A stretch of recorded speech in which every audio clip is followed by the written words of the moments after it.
أعوذ بالله من الشيطان الرجيم بسم الله الرحمن الرحيم سبح اسم ربك الأعلى الذي خلق فسوى والذي قدر فهدى والذي أخرج المرعى. Usianya baru 15 tahun saat sang hakim memutuskan remaja ini sudah dianggap layak mengeluarkan fatwa. Sebuah kecerdasan yang luar biasa. Meski begitu, ia tak serta-merta puas dengan ilmu yang dimilikinya. Ia memilih untuk menggali ilmu lebih dalam. Maka setiap ia mendengar seorang ulama menguasai bidang ilmu, ia segera belajar darinya. Hingga ia pun tercatat sebagai orang yang paling banyak berguru. Hasilnya pun luar biasa.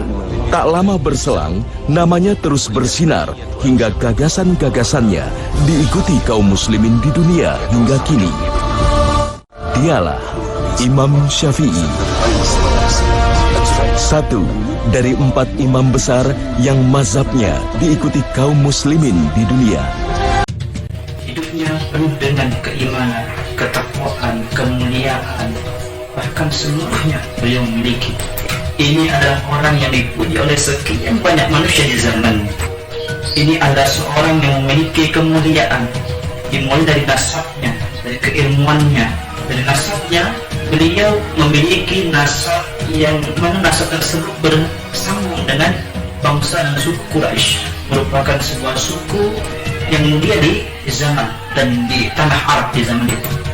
Dan nasabnya itu memiliki kemuliaan yang mana kemuliaan tersebut tersambung dengan suku Quraisy yang tidak tanggung-tanggung. Suku Quraisy memiliki kedekatan nasab dengan baginda Rasulullah Shallallahu Alaihi Wasallam. Nama lengkapnya adalah Muhammad bin Idris Asy-Syafi'i. Ayahnya bernama Idris, ibunya bernama Fatimah.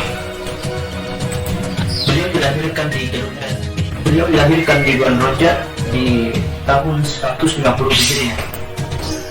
Nah, ini merupakan sebuah catatan yang sangat luar biasa.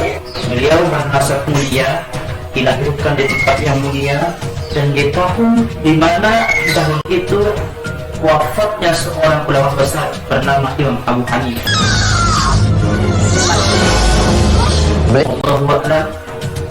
Tapi yang jelas beliau lahir di tahun 150 Hijriah, bertepatan dengan tahun wafatnya seorang ulama besar di saat itu. Ulama itu bernama Imam Abu Hanifah rahimahullahu ta'ala. Ulama besar dalam bidang fikih yang mazhabnya atau yang ilmunya diikuti oleh murid-murid yang sangat. الإمام أبو حنيفة النعمان ضاقت بغداد بالقادمين إليها. لا حول ولا قوة إلا بالله. خسارة المسلمين هائلة في هذا الفقيه العابد. ومتى كانت وفاته؟ الثلاثاء قبل الماضي.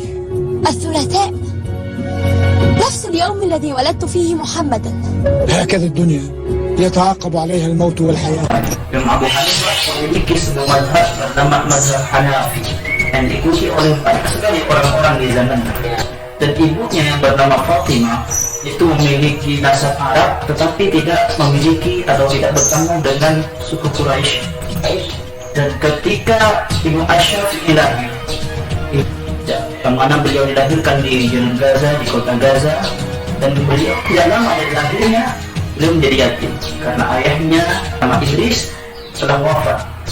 Tidak lama dari kelahiran dari Imam Asy-Syafi'i rahimahullah ta'ala, ibunya bernama Fatimah hidup dalam kondisi yang janda, hidup miskin, tidak berkecukupan. Tetapi dalam hidupnya dia memiliki prinsip bahwasanya anaknya harus bisa sukses. Akhirnya beliau memutuskan untuk kembali ke kota Mekah, yang mana Mekah pada saat itu merupakan tempat pusat perkembangan Islam, pusat peradaban Islam, sehingga beliau pergi membawa Asy-Syafi'i ke kota Mekah di sana. Imam Asy-Syafi'i diuntungkan dikarenakan memiliki ibu yang sangat luar biasa. Ibu yang berjuang untuk anaknya, ibu yang menginginkan Asy-Syafi'i sukses, ibu yang senantiasa ingin anaknya bisa menjadi ulama besar. Ketika beliau sampai ke Mekah, ibu memiliki strategi yang luar biasa. Bagaimana Imam Syafi'i menjadi orang yang sangat luar biasa saat ini, itu merupakan karya besar dari ibu. Ketika Imam Syafi'i berumur kurang lebih 2 tahun, dan saat itu Imam Syafi'i masih menyusul kepada ibunya bernama Fatimah. Ibunya mengajak Imam Syafi'i menuju ke kota Mekah dengan niatan dan dengan sebuah alasan yang sangat luar biasa. Mari nak kita pergi ke kota Mekah, kita cari nasabmu merupakan nasab Quraisy. Begitu sampai di Mekah, sang ibu memulai dengan strategi. Ibunya sadar bahwa jika Imam Syafi'i masih bersama dengan ibunya, anaknya Syafi'i akan menjadi seorang Syafi'i yang biasa. Maka ketika Imam Syafi'i berada di Mekah, beliau duduk bersama ulama mencari ilmu. Merupakan sebuah sifat dari Imam Syafi'i, haus akan ilmu, haus akan pengetahuan, yang mana pada saat itu beliau belajar ke beberapa ulama di zamannya. Ketika Imam Syafi'i belajar Al-Quran, duduk bersama dengan para alim, para ulama yang paham dengan ilmu Al-Quran, maka Imam Syafi'i berhasil menghafal Al-Quran dalam umur yang 7 tahun. Umur yang sangat masih muda, tapi kemampuan dan kehebatannya Imam Syafi'i bisa menghafal Al-Quran 30 juz. Selesai beliau menghafal Al-Quran, dan urutannya selalu begitu. Setelah menghafal Al-Quran, beliau melanjutkan hafalannya menghafal hadis Nabi baginda Rasulullah Sallallahu Alaihi Wasallam. Di saat itu ada sebuah kitab yang menjadi perbincangan masyarakat di zamannya. Merupakan sebuah kitab bernama Kitab Muwatta karya Imam Malik, yang pada saat itu Imam Malik masih hidup di zamannya.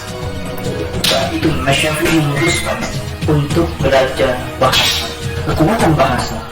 Ketika tidak ada seorang yang besar tanpa bahasa yang benar, maka kekuatan dari bahasa ini menentukan kehebatan Imam Syafi'i. Maka berangkatlah Imam Syafi'i ke suku Hudayy, yang mana suku Hudayy ini merupakan suku min aqsal Arab, dari orang-orang yang paling fasih bisanya ketika membaca bahasa Arab.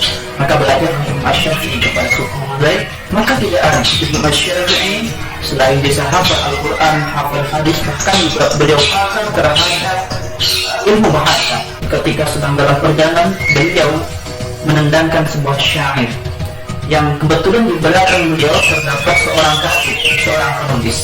Ketika ditepuk pundaknya Imam Syafi'i, Syafi'i kaget, dan bisa itu Imam Syafi'i menoleh dan menengok ke belakang dan berkata yang namanya seorang katib dan penulis tadi, orang seperti kamu akan jatuh martabatnya, akan jatuh kehebatannya jika hanya menghafal syair-syair. Maka saran saya, belajarlah fikih, pahami ilmu fikih, maka derajatmu akan tinggi nantinya, martabatmu akan hebat nantinya. Maka pada saat itu beliau belajar dengan seorang ulama, seorang qadhi, seorang mufti yang tidak diangkat menjadi mufti kecuali karena keilmuannya, bernama Muslim bin Walid Az-Zanji. Ketika umur Imam Syafi'i 15 tahun, sang guru Muslim Az-Zanji berkata kepada Imam Syafi'i, "Nak, sekarang engkau boleh berfatwa."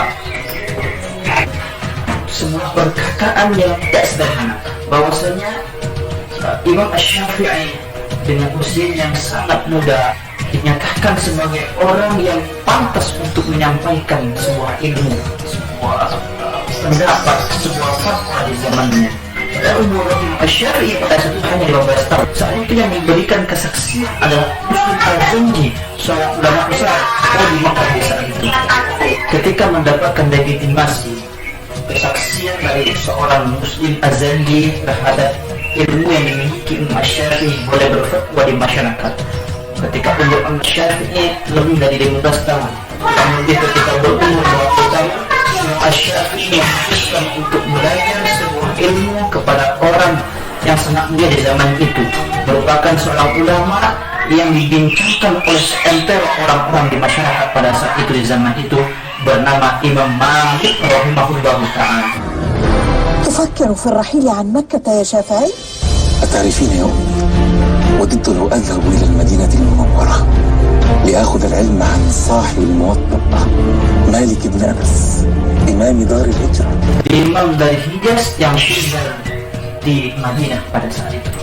Imam Asy-Syafi'i merupakan murid kesayangannya Imam Malik. Imam Asy-Syafi'i merupakan seorang yang dicintai oleh gurunya bernama Imam Malik rahimahullahu ta'ala.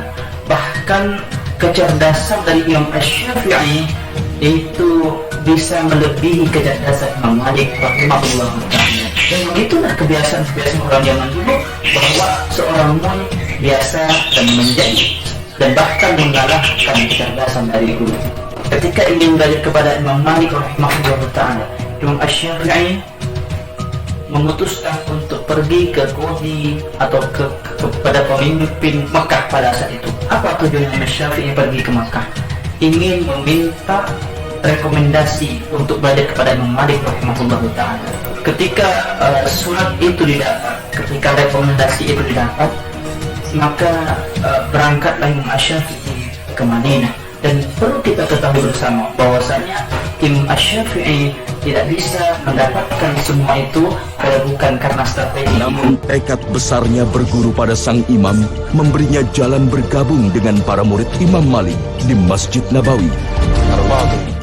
Kesolehan dan kecintaannya terhadap ilmu yang begitu dalam, serta kecerdasannya yang di atas rata-rata menarik perhatian sang guru.